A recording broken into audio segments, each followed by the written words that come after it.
25শে বৈশাখে উদিত রবি, অস্ত গেল 22শে শ্রাবণ। শ্রাবণের শীতল জলে পুষ্ট প্রকৃতি শোকে মুচ্ছামান।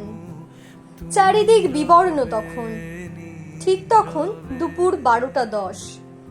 থমথমে আকাশ বাতাস, মধ্য গগনে থেকেও রবির মুখ ভার।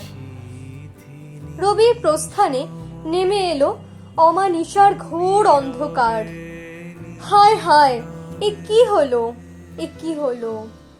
এই বুঝি নিভে গেল সহস্র রবির আলো, যে আলোর আলোয় অজ্ঞানরূপী অন্ধকার দূর করে লক্ষ কোটি মানুষের হৃদয়ে।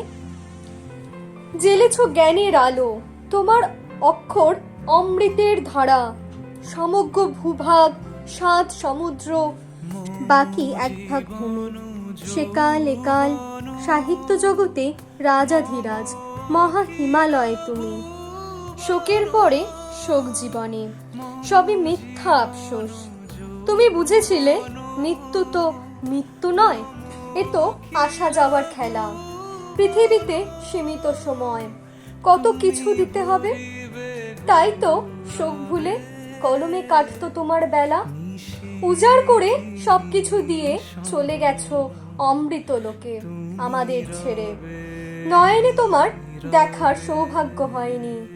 তোমার সাজানো সমুদ্রে ডুব দিয়ে দেখি তোমায় প্রাণ ভরে। মাঝে মাঝে প্রশ্ন জাগে নিজের কাছে, রবীন্দ্র সমুদ্র অতল, কুল কিনারা নাই।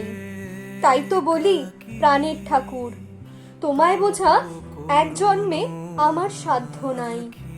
বিশ্ববোধে জাগ্রত মহাপ্রাণ, বিস্ময়কর প্রজ্ঞা। জ্ঞান গঙ্গার প্রবাহ থেমে গেল চিরতরে, চলে গিয়েও তোমার হলো না যাওয়া। হে কবিগুরু, জাগ্রত তুমি জগৎ জুড়ে। দুঃখের দিনে কিংবা বিচলিত ক্ষণে গীতাঞ্জলি, গীতবিতানের পাতা ছুঁয়ে জুড়ায় মন প্রাণ।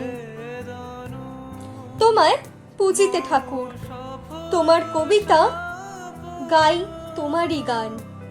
22শে শ্রাবণের পূর্ণ লগ্নে তোমার পুষ্পরথ পৌঁছায় অমৃত ধাম। হে গুরুদেব, অশ্রুসিক্ত নয়নে জানাই তোমায় শত সহস্র প্রণাম। অশ্রুসিক্ত নয়নে জানাই তোমায় শত সহস্র প্রণাম।